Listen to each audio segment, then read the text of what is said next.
ज्वालारूपिणीं देवीं तेजोमयतनुं शुभाम् खड्गचक्रकपालधारिणीं वज्रयोगिनीं नमाम्यहम्।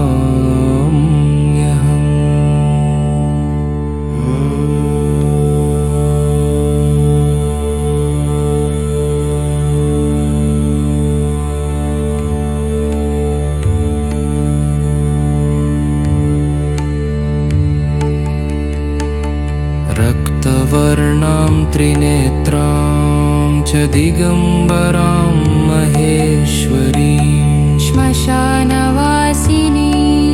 शुद्धां वज्रयोगिनीं नमाम्यहम्।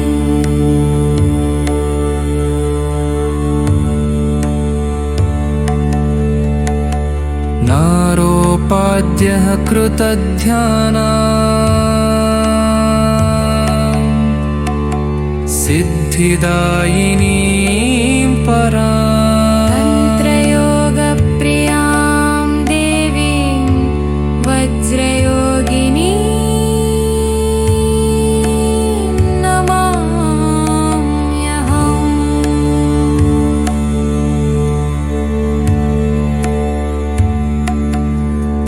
गगनचारिणीं शक्तिं गुह्येश्वरी स्वरूपिणी विद्येश्वरी महामायां वज्रयोगिनीं नमाम्यहम्।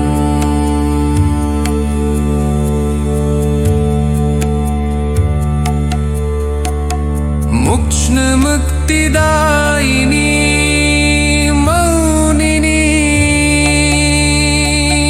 ज्ञानविज्ञानरूपिणी घोर्मध्यस्थितां देवी वज्रयोगिनी नमः।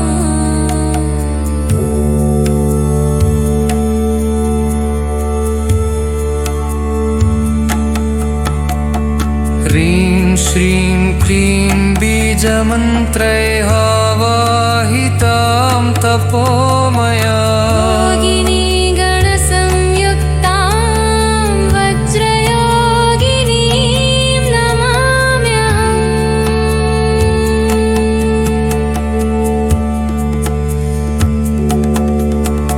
अगवज्रच्छेदिनीं शक्तिं वज्रपूजाप्रियां शुभाम् मम पापविनाशार्थं वज्रयोगिनीं नमः।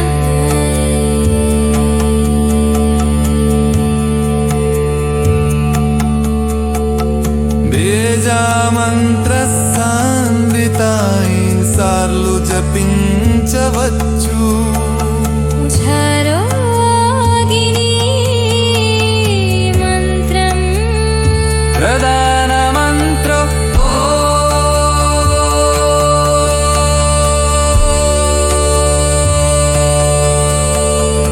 ॐ वज्रयोगिनी हुं हुं फट् ॐ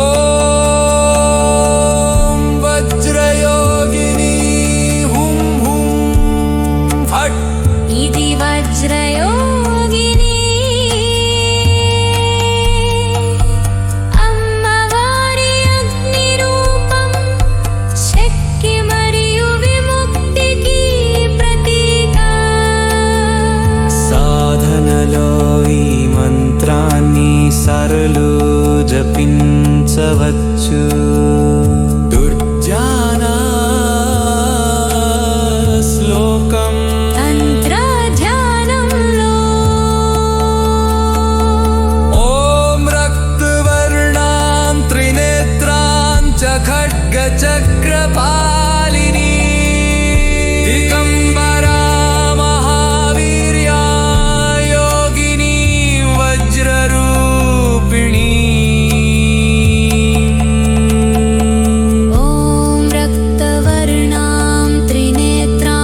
వజ్రరూపిణి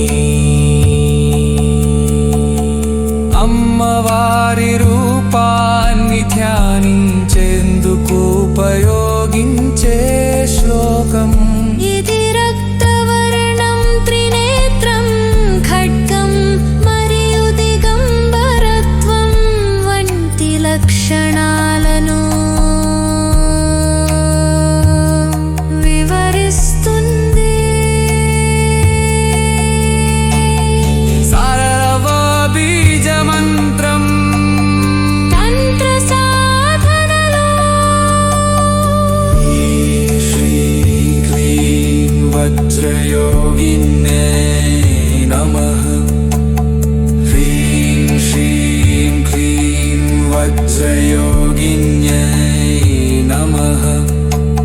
ఇది శక్తి బీజాలు కలిగిన మంత్రం సాధనలో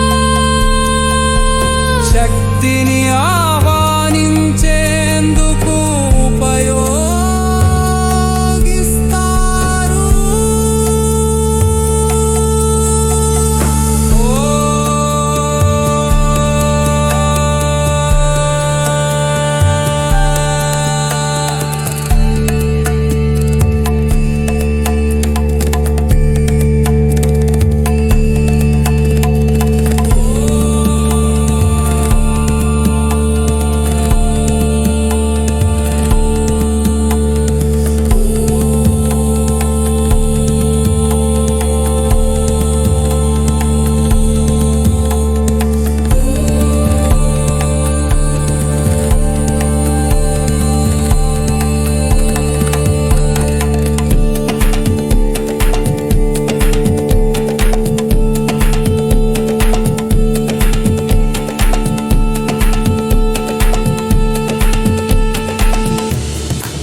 హైదరాబాద్ నుండి నేపాల్ యాత్రకు వెళ్లాలంటే విమాన ప్రయాణమే ఉత్తమ మార్గం. ఇండిగో, ఎయిర్ ఇండియా వంటి విమాన సంస్థలు హైదరాబాద్ నుండి కాష్మాండూకు ఢిల్లీ లేదా బెంగళూరులో లేఅవర్తో విమానాలు అందిస్తున్నాయి. ముందుగానే బుకింగ్ చేస్తే 1200018000 మధ్యలో టికెట్ లభిస్తుంది. కాయిమాండూలో దిగిన తర్వాత ధామెల్ ప్రాంతంలో మోస్తరు ధరల హోటల్స్ ఉన్నాయి. 1500-2500 మధ్యలో 3-స్టార్ హోటల్స్ లభిస్తాయి. మేక్ మై ట్రిప్ వంటి సంస్థల ద్వారా 1200-1800 మధ్యలో ప్యాకేజీలు కూడా లభిస్తాయి. వీటిలో హోటల్, ట్రాన్స్పోర్ట్, ఆలయ దర్శనాలు ఉంటాయి. హైదరాబాద్ నుండి కాయిమాండూకు ప్రయాణించాలంటే ఇండిగో లేదా ఎయిర్ ఇండియా ద్వారా ఢిల్లీ లేదా బెంగళూరులో లేఅవర్తో విమానం తీసుకోవచ్చు. ముందుగానే బుకింగ్ చేస్తే 1200-1800 మధ్యలో టికెట్ లభిస్తుంది. కాష్మాండూలో దిగిన తర్వాత ధామెల్ ప్రాంతంలో 1500-2500 మధ్యలో మోస్తరు ధరల హోటల్స్ లభిస్తాయి. మొదటి రోజు పశుపతినాథ ఆలయాన్ని దర్శించాలి. ఇది శైవ సంప్రదాయానికి అత్యంత పవిత్రమైన క్షేత్రం బాగ్మతి నది తీరంలో ఉంది. తరువాత గుహేశ్వరి ఆలయానికి వెళ్లాలి. ఇది తంత్ర సంప్రదాయానికి చెందిన శక్తిపీఠం, పరాశక్తి యొక్క గుప్త రూపాన్ని పూజిస్తారు. సాయంత్రం సమయంలో స్వయంభునాథ్ స్తూప, మంకీ టెంపుల్ వద్దకు వెళ్లి నగర దృశ్యాన్ని ఆస్వాదించవచ్చు. రెండవ రోజు బౌద్ధనాథ్ స్తూప వద్ద యాత్ర ప్రారంభించాలి. ఇది ప్రపంచంలోనే అతిపెద్ద బౌద్ధ స్తూపాలలో ఒకటి. అక్కడ బౌద్ధ భిక్షువులు మంత్రాలు జపిస్తూ ప్రార్థనా చక్రాలను తిప్పుతూ కనిపిస్తారు. తరువాత బుద్ధనిల్కన్య ఆలయాన్ని దర్శించాలి. ఇది శేషశయన విష్ణువు యొక్క శిల్పంతో ప్రసిద్ధి. మధ్యాహ్నం సమయంలో చంగునారాయణ ఆలయానికి వెళ్లాలి. ఇది భక్తపూర్ సమీపంలో ఉన్న పురాతన విష్ణు ఆలయం, నెవారి శిల్పకళతో అలరారుతుంది. సాయంత్రం భక్తపూర్ దర్బార్ స్క్వేర్లో న్యాటపోల ఆలయం మరియు పురాతన వీధులను సందర్శించవచ్చు. అక్కడి నెవారి కళలు, చెక్కిన శిల్పాలు మన సంస్కృతికి దగ్గరగా అనిపిస్తాయి. మూడవ రోజు పోఖరా నగరానికి ప్రయాణించాలి. అక్కడ ఫేవా సరస్సులో పడవ ప్రయాణం, బిందెబాసిని ఆలయం దర్శనం, దేవి ఎస్ఫాల్ వంటి ప్రదేశాలు చూడవచ్చు. 1500, 2500 మధ్యలో హోటల్స్ లభిస్తాయి. తరువాత ముక్తినాథ్ ఆలయానికి వెళ్లాలంటే జోంసోం నుండి జీప్ ద్వారా ప్రయాణించాలి. ఇది కొంచెం ఖర్చుతో కూడిన ప్రయాణం అయినా హిందూ మరియు బౌద్ధులిద్దరికీ పవిత్రమైన క్షేత్రం. అక్కడ 108 జలధారల క్రింద అభిషేకం చేయడం ఒక ఆధ్యాత్మిక అనుభూతిగా మారుతుంది. తిరిగి కాయమాండుకు వచ్చి అదే మార్గంలో హైదరాబాద్కు విమానం తీసుకోవచ్చు. మొత్తం బడ్జెట్ 3,000,045,000 మధ్యలో ఉండవచ్చు ఒక వ్యక్తికి. నేపాల్ యాత్రలో ఆలయ దర్శనాలతో పాటు అనేక ప్రదేశాలు చూడదగినవిగా ఉన్నాయి. కాయ్మాండు దర్బార్ స్క్వేర్ ఒక చారిత్రక ప్రదేశం. అక్కడ పురాతన రాజమహల్లు, దేవాలయాలు మరియు కుమారి గృహం అనే జీవన దేవత నివాసమున్నాయి. ఇది నేపాల్ సంస్కృతిని ప్రతిబింబించే కేంద్రంగా నిలుస్తుంది. నాగర్కోట్ అనే పర్వత ప్రాంతం హిమాలయ శ్రేణి దృశ్యాన్ని చూడటానికి ఉత్తమ ప్రదేశం. ఉదయం సూర్యోదయ సమయంలో అక్కడి నుండి ఎవరెస్ట్, అన్నపూర్ణ, గణేశ్ హిమాల్ వంటి శిఖరాలు స్పష్టంగా కనిపిస్తాయి. ఇది ఫోటోగ్రఫీ మరియు ప్రకృతి ప్రేమికుల కోసం ప్రత్యేకంగా అనుభూతిని ఇస్తుంది. లుంబిని బుద్ధుని జన్మస్థలం. ఇది యునెస్కో వారసత్వ ప్రదేశం. మాయాదేవి ఆలయం, బోధివృక్షం మరియు విశ్వశాంతి పగోడా వంటి ప్రదేశాలు అక్కడ ఉన్నాయి. బౌద్ధ సాధకులు, యోగాభ్యాసకులు మరియు శాంతిని కోరే యాత్రికులు ఇక్కడకు తరలివస్తారు. చిత్వన్ నేషనల్ పార్క్ నేపాల్ యొక్క అడవి జీవవైవిధ్యాన్ని చూపించే ప్రదేశం. ఇది యునెస్కో వారసత్వ ప్రదేశంగా గుర్తించబడింది. ఇక్కడ జీప్ సఫారీ, హాథీ రైడ్ మరియు పక్షి వీక్షణ వంటి అనేక ప్రకృతి అనుభూతులు లభిస్తాయి. సారంకోట్ అనే పర్వత ప్రాంతం పోఖరా సమీపంలో ఉంది. ఇది అన్నపూర్ణ శ్రేణి మరియు ఫేవా సరస్సు దృశ్యాన్ని చూడటానికి ప్రసిద్ధి. ఉదయం సూర్యోదయ సమయంలో అక్కడి నుండి కనిపించే దృశ్యం యాత్రికుల హృదయాలను తాకుతుంది. బండిపూర్ అనే పర్వత గ్రామం నేపాల్ యొక్క గ్రామీణ జీవన శైలిని, నెవారి సంస్కృతిని మరియు పర్వత దృశ్యాలను అన్వేషించడానికి ఉత్తమ ప్రదేశం. ఇది మౌనంగా, ప్రశాంతంగా ఉండే యాత్రికులకు అనుకూలంగా ఉంటుంది. ఇలా నేపాల్ యాత్ర కేవలం దర్శన యాత్ర మాత్రమే కాదు, ఇది ఒక ఆత్మీయ ప్రయాణం.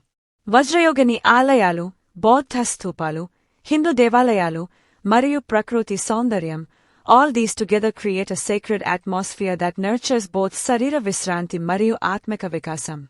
ప్రతి ఆలయం వద్ద, ప్రతి పర్వత శిఖరం వద్ద మనసు ప్రశాంతతను పొందుతుంది. వజ్రయోగిని సన్నిధిలో సాధనకు అనుకూలమైన శక్తి వాతావరణం ఏర్పడుతుంది. ఇది యాత్రికుడికి ఉన్నతమైన భావన, శాంతి మరియు ఆత్మవిశ్వాసం కలిగిస్తుంది. నేపాల్ యాత్ర ఒక మానసిక విశ్రాంతి, ఒక ఆధ్యాత్మిక పునరుత్థానం. ఇది మన జీవితంలో ఒక మధురమైన అధ్యాయంగా నిలుస్తుంది. ఇది కేవలం ఒక దేశం సందర్శన కాదు, ఇది మన అంతరంగాన్ని తాకే యాత్ర.